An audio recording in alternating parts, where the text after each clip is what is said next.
muan da le ki po na kim nei tu o la Giêsu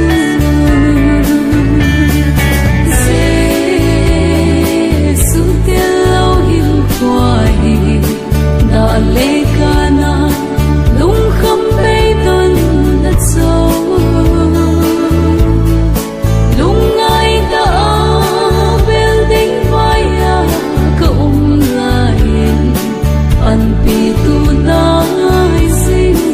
lal pa Giêsu kanai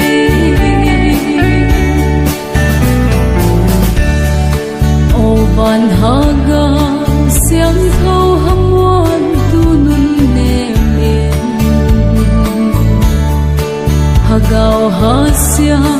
lung ai te hum pi zing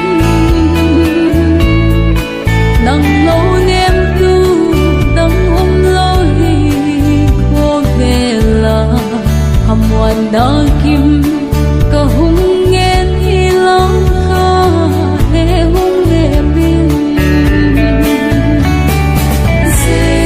Giêsu te lau hin khoai da le kana lung kham bay don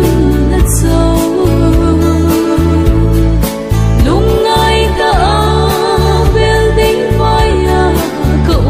lai an pi tu na sing lal pa Giêsu kanai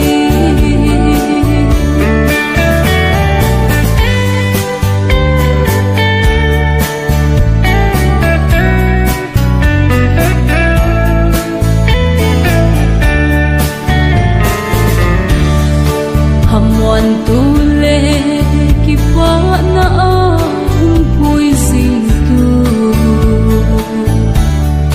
sil dang teng sa ka hum tel zo o la Giêsu dam lai